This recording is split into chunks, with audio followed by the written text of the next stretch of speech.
COVID changed all of our lives, and generally not for the better. But many of these changes have made it possible for people to change their lives for the better. If you find yourself working from home full time, taking advantage of all the cool technology that allows you to stay engaged over the internet, who's to say that home has to be someplace specific? I mean, all you need is an internet connection and a computer to attend that 9 a.m. meeting, right? I've talked about how work will be changed forever, allowing people to take advantage of the new normal to find places that maybe fit a better lifestyle for them. Move to a less expensive community because commuting is no longer an issue, for example. I've thought about it a lot, but today I'm actually talking with someone who took the chance and is living his better life because of it. And while we're talking about finding that better life, what if you took your relief valve and turned it into your business? In today's world, along with all the things that have closed doors in our faces for so long, some are finding new doors opening up. I guess you can make lemonade out of lemons after all.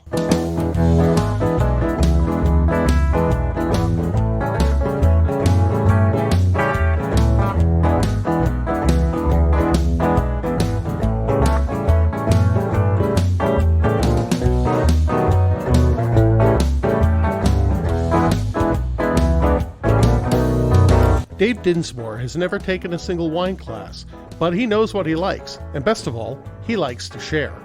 Originally from Chicago and currently working remotely from South Carolina, Dave works in IT at a film studio while building his dream, Ascension Wines, with his wife Lisa. As a master of quality control for the company, he's dedicated to testing every bottle so that only the best wine finds its way into the glass. Welcome to the podcast. Why don't you tell the audience about who you are and what you do?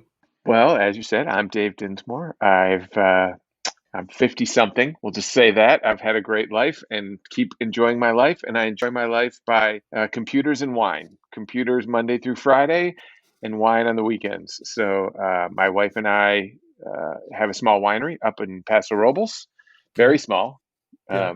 It's my wife and I and the winemaker. There's everybody part of Ascension Sellers. So that's You own the land? You own land up there, or you grow your we own do grapes? not. We do Okay. not. So we are not a vineyard. We're only a winery. So there's a very Okay. distinct thing there. For those of us who don't know, tell us what the difference is. So the vineyard means you own the actual grapes. Yeah. Wineries mean you buy grapes either from yourself, your own vineyard, or from other vineyards, and you make a winery. You make wine. You do not need to own any land to have a winery.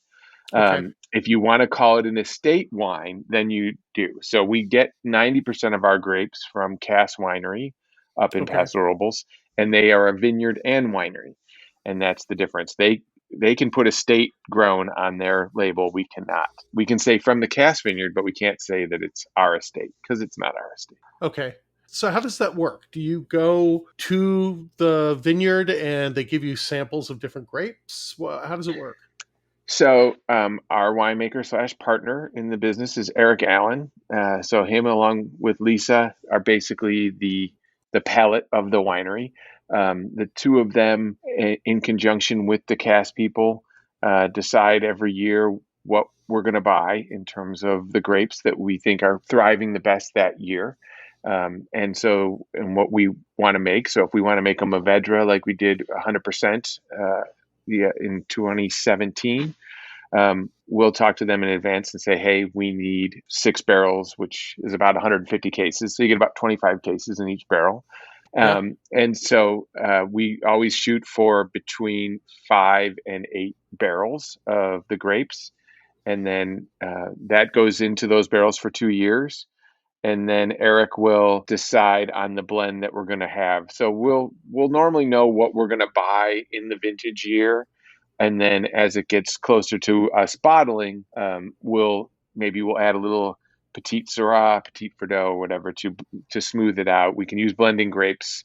You can actually use, I think it's actually even up to 10% and still call it 100% of something. So you could say you have a Okay. Syrah and just put Syrah on the label, but you can Yeah. use up to 10% of other grapes.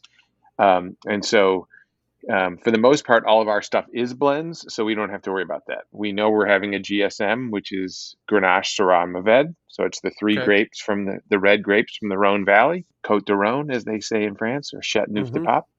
Mm-hmm. Um, and we know we're going to make that every year, but we're going to always change that blend. So some years it might be Grenache heavy, some years it might be Mourvèdre heavy. Okay. So it's normally uh, in the 6 barrels world, it would normally be like 2 barrels of Grenache, 3 barrels of Mourvèdre, and then a barrel of Syrah. So we kind of mix around there, and Eric fine tunes that a lot. Um, and so every year that will change, which is what separates it from beer. So beer is always consistent year to year, whereas wine, you might say, "Oh my God, I love your Mayhem Syrah," but Right. some years it might be 75% Syrah, and some years it might be 85% Syrah. So it's different. So it's an I see. interesting contrast to a beer person who always has to have the same thing every year. Got it. Okay. How'd you get started doing this? So it really dates back to about 1999. We were just packing up, and we found an old wine map for Paso Robles from 1999 when there was 35 wineries. So you Yeah. used to be able to hit pretty much every winery in a good long weekend. And we went up there. My wife and I, neither one of us were big uh, alcohol people, not big or big beer people. Yeah. Um, but wine just hit a sweet spot for us at that time. We were in our 20s, early 30s, and it was the perfect thing that we were like, oh my God, this is what we love. We love wine. And a lot of that was certainly the experience. Paso Robles is a lot like Napa in the 70s, Yeah. where you walk into a place and the owner is behind the bar and he takes you to the back room and you're tasting through barrel samples of stuff you're not going to see in a bottle for 2 years. And Yeah. you're like, is this really happening? And that happened to us. And within a few years, we were going up there almost every month.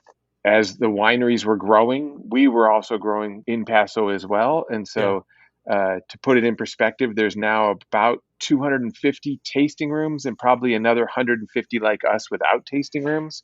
So Okay. it's gone from 30 to 400 Wow. in 22 years, which is, I mean, Yeah. Lisa posted the photos from the little program, and it's amazing. I think there's about 6 that are still there with the same ownership as in 1999. A lot have been sold off or split into other things, but that really started our passion for wine. Was that trip in 1999 just to explore Paso Robles? Okay. It's such a great trip. It's only 3 hours from LA. It's so different than LA. Yeah. You pull into a winery, they're riding horses around. I've been up there on one of my trips between LA and the San Francisco Bay Area. I stopped over and it's a wonderful place. Very magical. So, for the audience background, you're originally from Chicago. You moved to Los Angeles at some point in your life, and you've been working in IT for a movie studio in LA, which is where you and I met. Um, but at the moment, you're in South Carolina. Um, so, Work from home, baby. Work from yeah. home. Part of what we talk about here is how the pandemic has changed your life, right? You are probably one of the first few people I've met where the pandemic probably has actually improved your life in some ways. Um, so before COVID started, you were working your day job in LA at the movie studio. You were building the wine business. Was it becoming full time for you at that point? Not for me. It was becoming full time for Lisa Okay. because between us, in 2011, she started a festival for small wineries, much like us ourselves, people who Okay. don't have tasting rooms. We had this brainstorm idea. Why don't we take the wineries that don't have tasting rooms and put them in a room together Okay. so that everyone who loves exploring new wineries can go into one room and see 40 to 60 wineries that there's no other way you'd taste their wine. And it Nice. had a huge support from the Paso region because everyone up there was a small winery at some point. Right. Our godfathers in the business, Cat, stepped right up and helped us find a menu in 2011. They helped us when we ran out of glasses the very first day. They rushed them over. They helped us get a chef for catering of the event. So Yeah. um, that really it's become a full time job for her now. prior to the pandemic, there was 4 of these festivals around the state of California every year. There was Okay. one in Sonoma, one in Solvang, one in Paso, and one in LA. She was busy with that, and then her rest of her time was with our winery. So yeah, she had finally become a full-time employee of the winery. Okay. Um, I'm still my day job Monday through Friday, and I love it. And I thank God for them. A majority of my coworkers are club members, and they've been very supportive in all of this. But when the opportunity came for the first time in my life to realize I could do computer support not standing next to the person, Yeah. that changed everything for us. And we said, hey, let's spend some time seeing parts of the country that we had never seen. So we came to South Carolina, we fell in love, got a little lake house, and then we'll just continue whatever brings us back to LA. Hopefully, wine events soon.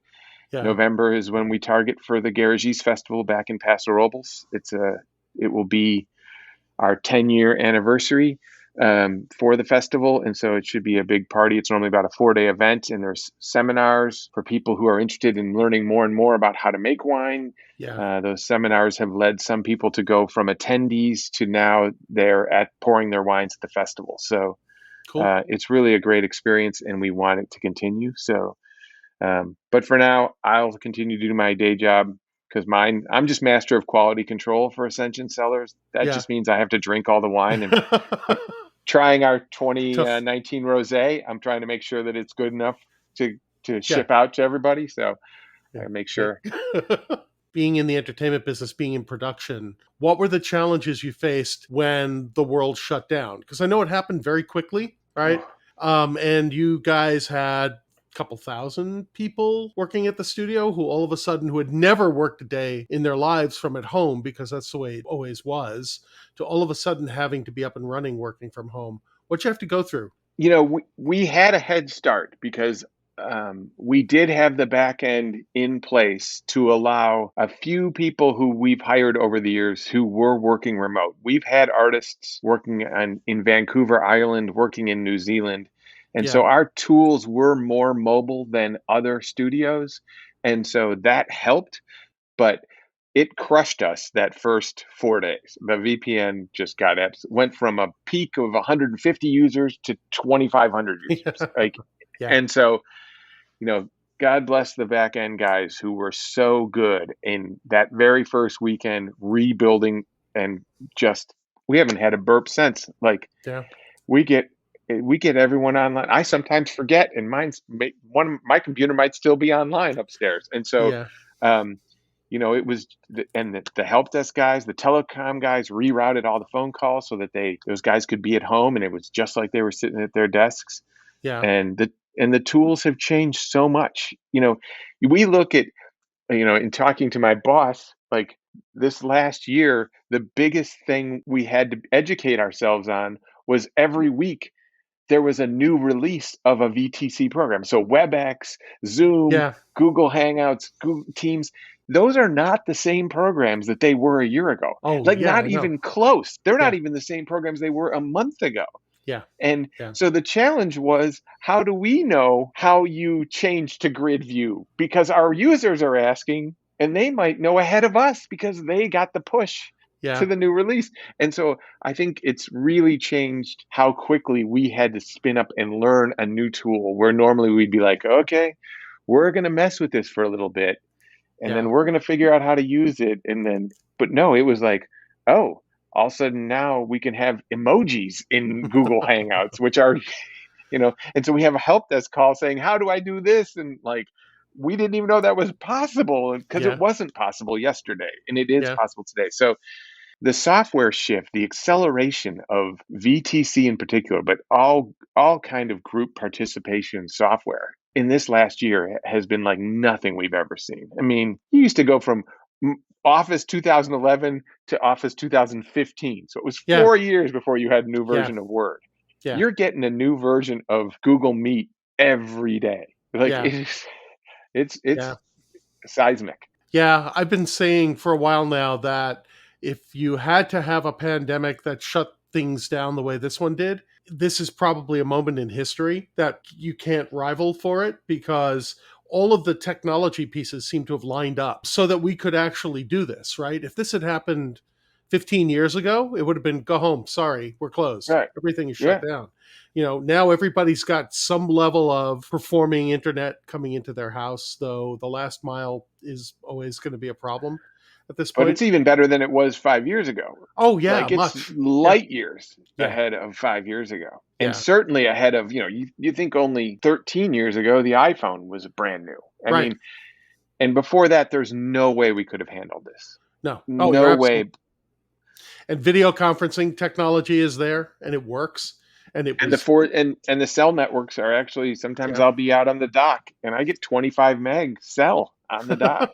nice. I mean, I can't even imagine that. Like in LA, my best was 4. I got Yeah, 4 meg.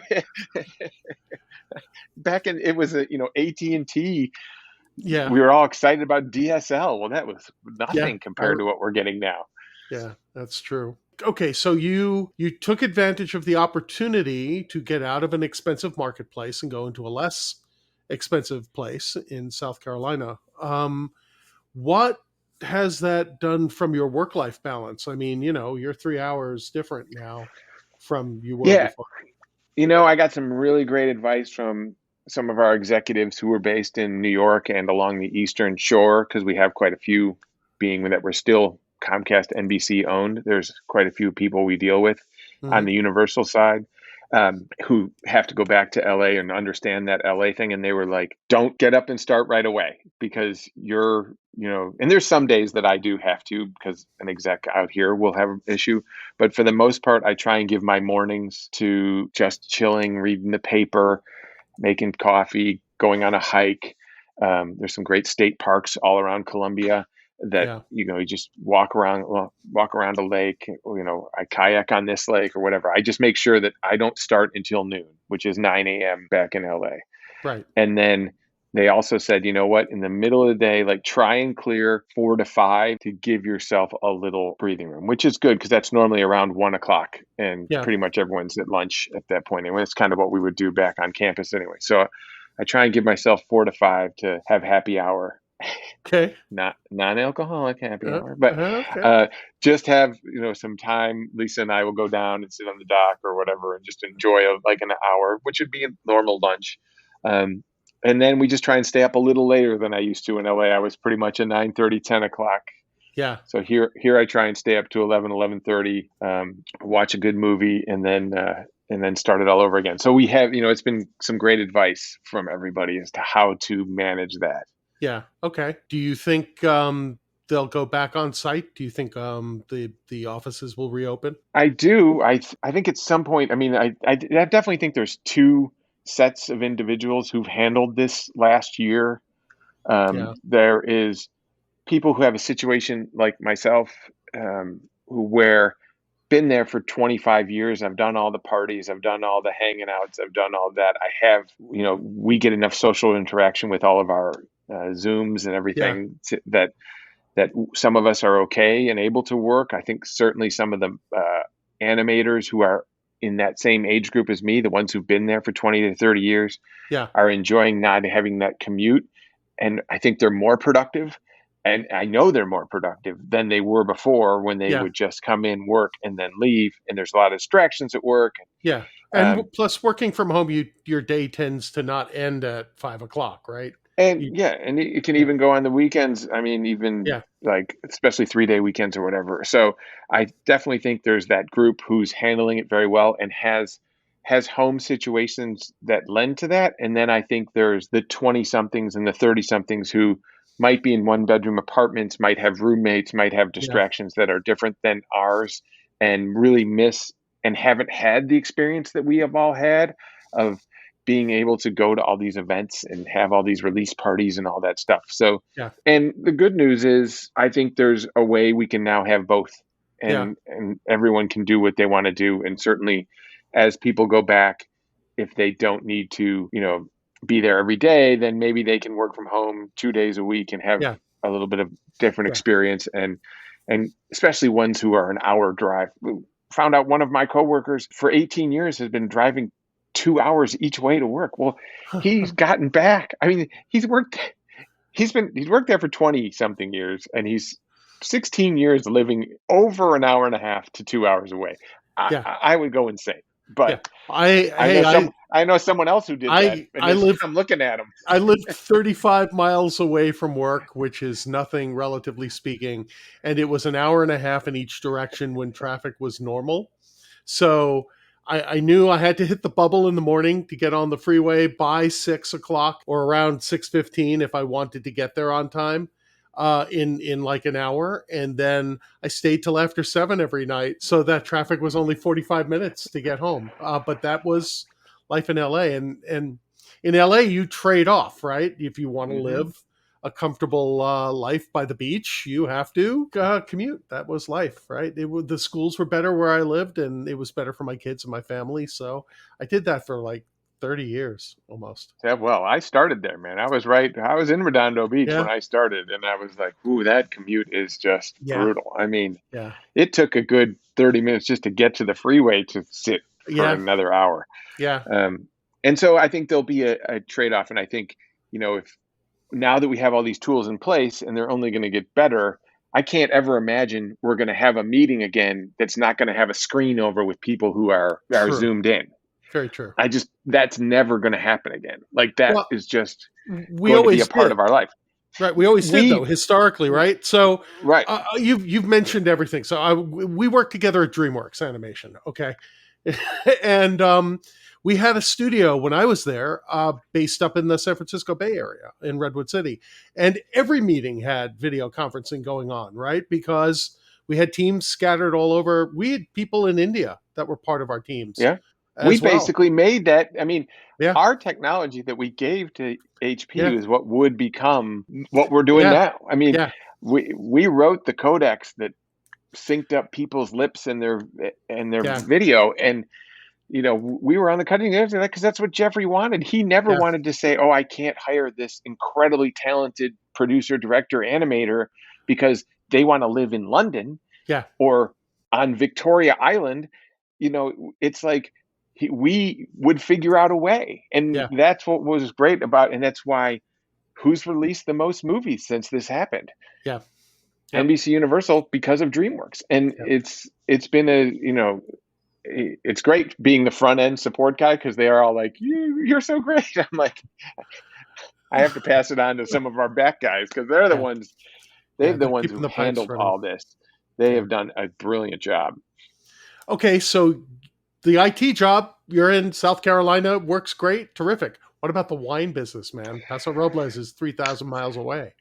Yeah, and thankfully for us, it's always been the worst thing a wine, especially a new winemaker, can do is to keep checking the barrels. So yes, you don't want to make. We have someone, thankfully, at Cass, the winemaker at Cass, looks at our barrels, make sure they're not leaking or something's happened, or Yeah, he'll rotate them or whatever. But the worst thing you can do to a barrel is open it and put oxygen, because oxygen turns wine to vinegar. And so right.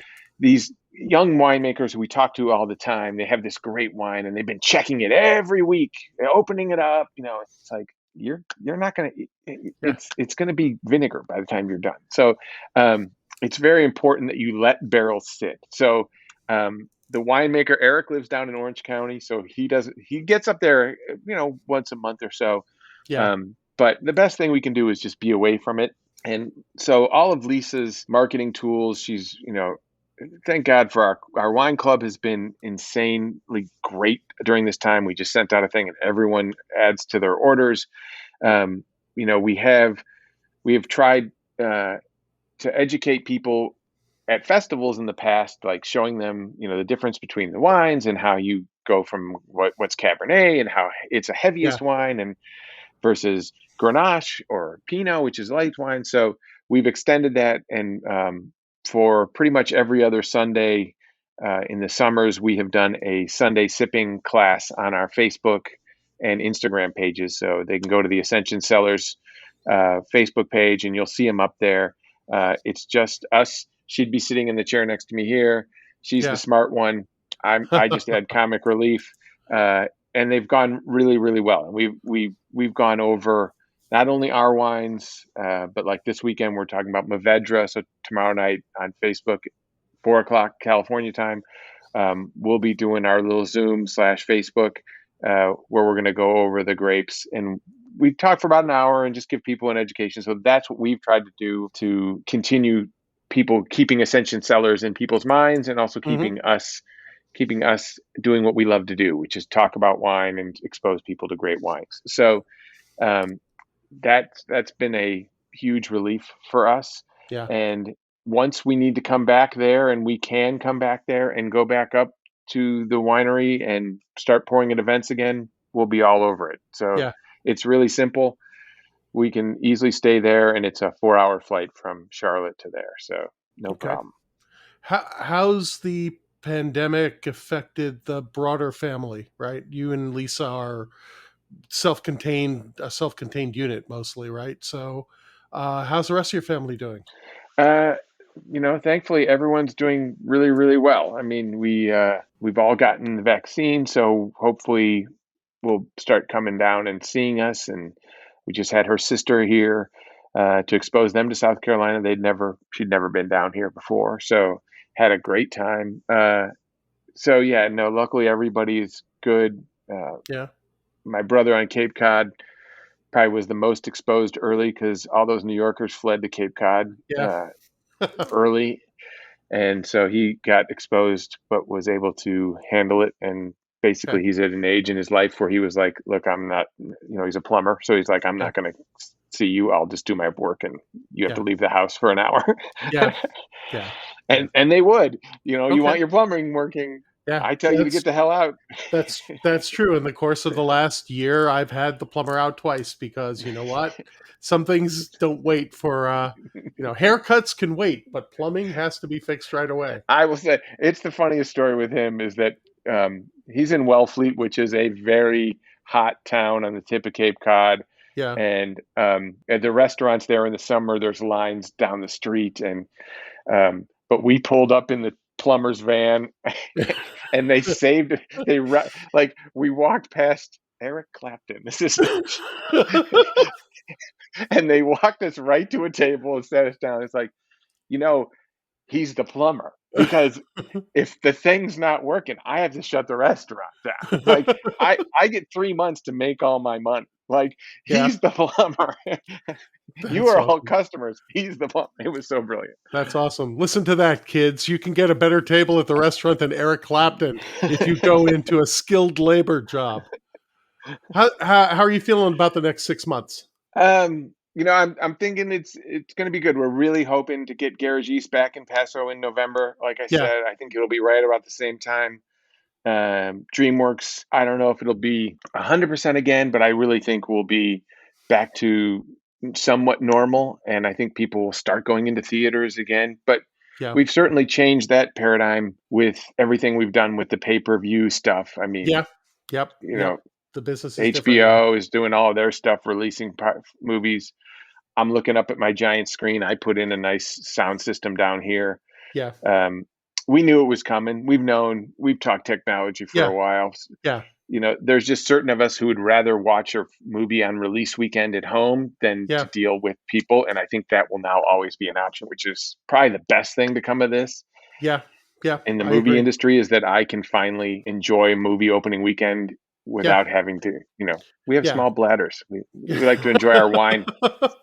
Yeah, there are those that will go to the movies and see it in the theater with 40-foot Dolby screens and IMAX and all of the latest and greatest sound because of the event of it, right? And there will be certain movies you'll want to see that way. The next Star Wars movie, if you still want to go see Star Wars movies, or the next Marvel movie, whatever it is that gets released, you may want that experience, right? And then I'm very encouraged by the idea also that we don't have to worry about people who couldn't find a babysitter for Saturday night now taking their kids out to a 9 o'clock showing of a grown-up movie because they wanted to see Right. the movie on opening weekend. So yeah, I agree with you. It's going to be interesting to see how the industry copes with it, because they for years and years and years they've been building this whole mystique around opening weekend numbers, right? Right. And they just don't apply anymore, right? I mean, No. one of the most successful movies of the year last year was Trolls, right? And Mm-hmm. Trolls made over $100 million, but it took a year to do it. but it's made this enormous amount of money. Whereas there was a time where if you didn't make that $100 million in the first 4 weeks, you were a failure. Oh yeah. So Uh, the whole business is flipped. It's going to be fun to watch. I guess I'm on the outside of it now, so it's going to be even more fun to watch from the outside, I guess. right, because you Um, don't have to deal with the fact that our bonuses are tied to that. yeah, yeah. No, my business is a totally different kind of thing now. So I'm still figuring it out myself. um, uh, the community you're in South Carolina, what's it like? It's been, we took a chance. We didn't really know anyone here. Yeah, The previous owner of this house, I met him when I was closing. He yeah, just moved down the street to a single story house. And so I was talking to him, and I was going back home to pack everything up and get Lisa and the cat and bring them out here. Um, and he gave me all the keys, and I gave him one back and said, "Would you mind watching the place for the next month?" I mean, and that really tells you everything you need to know about yeah, this area. And it's also what we loved about Paso was that we were having keys to people's houses that we didn't even know. I mean, that was crazy. yeah, We got the keys to Cass Winery. They went off and left us to close the winery one night. We're like, what the hell is going on? And that's the same kind of vibe I get here. yeah, We go to this every Saturday morning in the downtown. They close off about 5 blocks, yeah, and vendors come in, and it's called the Soda City Market, but it's not like a farmer's market because they're also selling. I bought my lake house sign there from a yeah, couple. And it's like the vibe I get is just everyone's so insanely nice. I was at the bike shop because it's a college town too. So yeah, Columbia is a college town, and it's the state capital. So yeah, I went to the bike shop because my I did one good ride on my bike, and then I got a flat tire, and so I took it in, yeah, and it was this, and tell them, hey, we're just what a beautiful shop. It's the nicest one I've seen, and can I get my bikes tuned up? I just moved here, and they're like, oh, where from? You can tell them, oh, yeah, welcome to South Carolina. Everyone's like so insanely nice, and so Soda City Market, we do that on Saturdays. It's grown as the weather gets better and better. yeah. Um, and the couple that made the lake house sign for us, they live on the giant lake. So I'm on a tiny lake in the Okay, city. About 20 miles away is a 43-mile by 11-mile, the largest man-made lake in the United States, Lake Murray, okay. and that's where they live. And they were like, "Oh yeah, we have a party boat. If you ever want it, just come by. I'll give you the keys." I'm like, "Who does that? Who That's does nice. that? That It's nice. that doesn't even happen." I said, "I'm not driving that thing, so you're coming with me." So it's been great. The insurance agent, he took us to the USC football, or sorry, the baseball teams, the number 11 team in the country, Yeah, and so we went and saw one of their baseball games. yeah, They're doing about 30% occupancy. yeah, He had a whole section for us, and yeah, they're doing it smart. They're doing it. There's respect. yeah, Everyone's. They have only shut down for that first month, and after that, everything's been open, yeah, uh, and they've been really, really good. People have been. All the restaurants are great. They yeah. know what they're doing. They've kept everything clean, and uh, you know, people wear masks unless they're eating and drinking, and a lot of respect. It's about respect, and That's good. that's really says everything. That's good. That's good. LA had its challenges, its ups and downs. It was weird the way the city just kind of partitioned out into those that are trying to take it seriously and those that are fighting it. Um, but at the same time, I'd say the majority of us were just trying to take it seriously, right, and get through. But nobody talks about us because we don't make the news every day. Right. That's Um, exactly it. And yeah, it wasn't the good story to have. And yeah, then, it's like they've been trying to spin it any which way they can. But yeah, the end result is you got to take personal responsibility for yeah, yourself. And, yeah, it's like, um, but every situation you can't just paint it with a roller because some people are in different situations than you. And, you don't know what that person's dealing with on the outside. So, yeah. um, It's funny.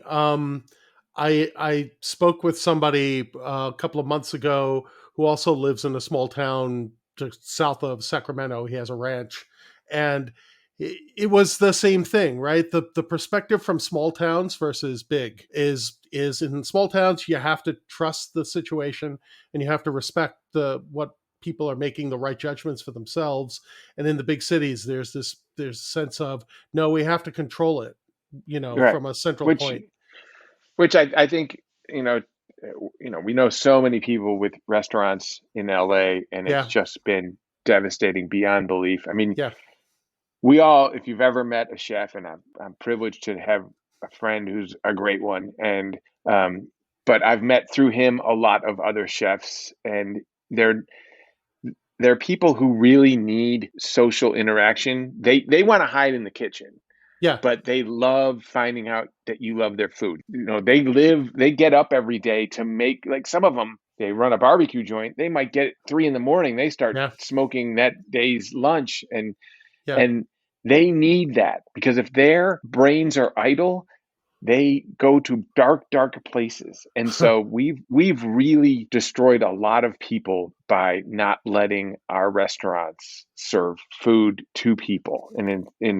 Yeah. And good food does not handle being put in a styrofoam container and then Yeah. driven for 30 minutes. And Yeah. so um, I worry that LA is going to be a bunch of McDonald's and Arby's, and not have high quality restaurants anymore. Because my friend's already shut his down, and so Yeah.